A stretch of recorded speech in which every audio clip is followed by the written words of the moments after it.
Second case of Sitaram ಇದು ದೇವಿ ಪ್ರಸಾದ್ ಶೆಟ್ಟಿ ಅವರು ನಿರ್ದೇಶನ ಮಾಡಿರುವಂತಹ ಸಿನಿಮಾ. ವಿಜಯ್ ರಾಘವೇಂದ್ರ, ಗೋಪಾಲ್ ಕೃಷ್ಣ ದೇಶಪಾಂಡೆ ಇನ್ನು ಮುಂತಾದವರು ಲೀಡ್ ರೋಲ್ಗಳಲ್ಲಿ ಕಾಣಿಸಿಕೊಂಡಿದ್ದಾರೆ. 2021ರಲ್ಲಿ ತೆರೆ ಕಂಡಿದಂತಹ ಸೀತಾರಾಮ್ ಬಿನಾಯ್ ಕೇಸ್ ನಂಬರ್ 18 ಸಿನಿಮಾದ ಸೀಕ್ವೆಲ್ ಇದಾಗಿದ್ದು, ಇನ್ವೆಸ್ಟಿಗೇಷನ್ ಥ್ರಿಲ್ಲರ್ ಡ್ರಾಮಾ ಜಾನರ್ಗೆ ಸೇರುವಂತಹ ಸಿನಿಮಾ ಇದು. ಇವತ್ತು ಈ ಸಿನಿಮಾದ ಟ್ರೈಲರ್ ರಿಲೀಸ್ ಆಗಿದೆ. ಟ್ರೈಲರ್ ನೋಡಿದ ನಮ್ಗೆ ಏನ್ ಅನಿಸ್ತು, ಏನೆಲ್ಲ ಇಷ್ಟ ಆಯ್ತು ಅಂಡ್ ಈ ಟ್ರೈಲರ್ ನಿಂದ ನಾವು ಏನೆಲ್ಲ ಅಪೇಕ್ಷೆ ನಿರೀಕ್ಷೆಗಳನ್ನ ಇಟ್ಕೋಬಹುದು ಅನ್ನೋದನ್ನ ಈ ಟ್ರೈಲರ್ ರಿವ್ಯೂ ನಲ್ಲಿ ಹೇಳ್ತೀನಿ. ಬನ್ನಿ ನೋಡ್ಕೊಂಡ್ ಬರೋಣ. ಹಾಯ್, ಎಲ್ರಿಗೂ ನಮಸ್ಕಾರ ಅಂಡ್ ವೆಲ್ಕಮ್ ಟು ಖಡಕ್ ಸಿನಿಮಾ. 2021ರ ಇದರ ಹಿಂದಿನ ಸಿನಿಮಾದ ಕತೆ, ಅಲ್ಲಿನ atmosphere and especially Vijay Raghavendra ಅವರು ತಮ್ಮನ್ನ ತಾವು ಪ್ರೆಸೆಂಟ್ ಮಾಡ್ಕೊಂಡಿದ್ದಂತಹ ರೀತಿ ಇಷ್ಟ ಆಗಿತ್ತು. ಟ್ರೈಲರ್ ನೋಡಿದಾಗ ಈ ಬಾರಿ ಕೂಡ ಅವರು ತಮ್ಮ ಬೆಸ್ಟ್ ಫಾರ್ಮ್ ನಲ್ಲಿ ಕಾಣಿಸ್ಕೊಳ್ತಾ ಇದ್ದಾರೆ ಅನ್ನೋಂತಹ ಹೋಪ್ಸ್ ನಮಗಿದೆ. ವಿಜಯ್ ರಾಘವೇಂದ್ರ ಅವ್ರಿಗೆ ಒಂದು ದೊಡ್ಡ ಆಕ್ಟಿಂಗ್ ರೇಂಜ್ ಇದೆ. ಯಾವ ತರದ ಕಾಂಪ್ಲೆಕ್ಸ್ ಎಮೋಷನ್ ಕೂಡ ಪೋರ್ಟ್ರೇ ಮಾಡುವಂತಹ ಪೊಟೆನ್ಶಿಯಲ್ ಅವ್ರ ಬಳಿ ಇದೆ. ನೋಡೋಣ ಈ ಪೊಟೆನ್ಶಿಯಲ್ ನ ಡೈರೆಕ್ಟರ್ ಹೇಗೆ ಉಪಯೋಗಿಸ್ಕೊಂಡಿದ್ದಾರೆ ಅಂತ.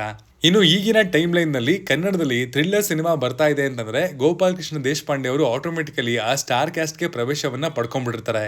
ಇಲ್ಲೂ ಕೂಡ ಒಂದು ಇಂಟೆನ್ಸ್ ಅಂಡ್ ಸೀರಿಯಸ್ ಪಾತ್ರ ಅವ್ರಿಗೆ ಸಿಕ್ಕಿದೆ ಅಂಡ್ ಅದನ್ನ ಅವರು ವಿತ್ ಈಸ್ ಪರ್ಫಾರ್ಮ್ ಮಾಡಿರ್ತಾರೆ ಅನ್ನುವಂತಹ ಭರವಸೆ ಕೂಡ ಇದೆ.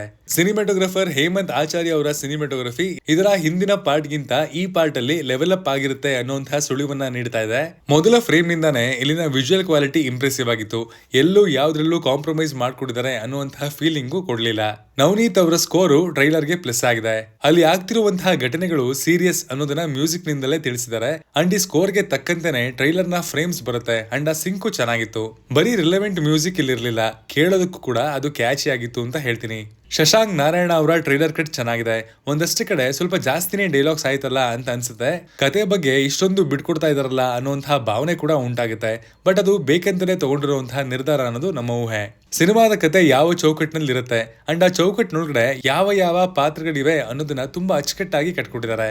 ಇಲ್ಲಿನ ಡೈಲಾಗ್ಸ್ ಕೂಡ ಕ್ಯಾಚಿ ಆಗಿದ್ವು. ಟ್ರೈಲರ್ ನಲ್ಲಿ ಪ್ಲೇಸ್ ಮಾಡುವಂತಹ ಡೈಲಾಗ್ಸ್ ಯಾವತ್ತೂ ಕ್ಯಾಚಿ ಆಗಿರ್ಬೇಕು, ಜನರ ಅಟೆನ್ಷನ್ ನ ಅದು ಗ್ರಾಬ್ ಮಾಡೋ ಹಾಗಿರ್ಬೇಕು ಅಂಡ್ ಆ ಕೆಲಸ ಇಲ್ಲಿ ನಡೆದಿದೆ ಅಂತ ಹೇಳ್ತೀನಿ. ವಿಜಯ್ ರಾಘವೇಂದ್ರ ಅವ್ರಿಗೆ ಲಾಸ್ಟ್ ಗೆಲುವು ಸಿಕ್ಕಿದ್ದು ಚೌಕಾ ಸಿನಿಮಾದಲ್ಲಿ. ಸೀತಾರಾಮ್ ಬಿನಾಯ್ ಕೂಡ ಡೀಸೆಂಟ್ ಲೆವೆಲ್ ಅಲ್ಲಿ ಆಡಿಯನ್ಸ್ ನ ತಲುಪಿತ್ತು. ಬಟ್ ಎಷ್ಟೇ ಸೆಟ್ ಬ್ಯಾಕ್ಸ್ ಆದ್ರೂ ಮೈ ಕೊಡುವಿ ಮತ್ತೆ ಕನ್ಸಿಸ್ಟೆಂಟ್ ಆಗಿ ಸಿನಿಮಾಗಳನ್ನ ಮಾಡ್ತಾ ಇರುವಂತಹ ವಿಜಯ್ ರಾಘವೇಂದ್ರ ಅವ್ರಿಗೆ ಅಂಡ್ ಅವರ ಹುಮ್ಮಸ್ಸಿಗೆ ಒಂದು ಅಪ್ರಿಸಿಯೇಷನ್ ಖಂಡಿತವಾಗ್ಲೂ ಬರಲೇಬೇಕು ಗುರುವೆ. ಖಡಕ್ ಆಗಿ ಹೇಳೋದಾದ್ರೆ ಇದೊಂದು ಸಾಲಿಡ್ ಟ್ರೈಲರ್. ಸಿನಿಮಾದ ಬಗ್ಗೆ ಕುತೂಹಲ ಮೂಡಿಸುತ್ತೆ, ತುಂಬಾ ಹೇಳುತ್ತೆ, ತುಂಬಾ ತೋರಿಸುತ್ತೆ. ಬಟ್ ಕಥೆಯ ಸುಳಿವನ್ನ ಅಷ್ಟೊಂದು ಬಿಟ್ಕೊಟ್ಟಿಲ್ಲ. ಇದರ ಟ್ರೈಲರ್ ನಂತೆ ಸಿನಿಮಾ ಕೂಡ ಇಂಟ್ರೆಸ್ಟಿಂಗ್ ಆಗಿ ಎಂಗೇಜಿಂಗ್ ಆಗಿ ಇರ್ಲಿ ಅಂತ ಆಶಿಸ್ತೀನಿ. ಫೆಬ್ರವರಿ 20ರಂದು ಈ ಸಿನಿಮಾ ತೆರೆ ಕಾಣ್ತಾ ಇದ್ದು, ಥಿಯೇಟರ್ ನಲ್ಲಿ ಈ ಥ್ರಿಲ್ಲರ್ ನ ವಿಟ್ನೆಸ್ ಮಾಡೋದಕ್ಕೆ ನಾನು ಕಾಯ್ತಾ ಇದ್ದೀನಿ. ಇದಾಗಿತ್ತು ಸೆಕೆಂಡ್ ಕೇಸ್ ಆಫ್ ಸೀತಾರಾಮ್ ಸಿನಿಮಾದ ಟ್ರೈಲರ್ ರಿವ್ಯೂ.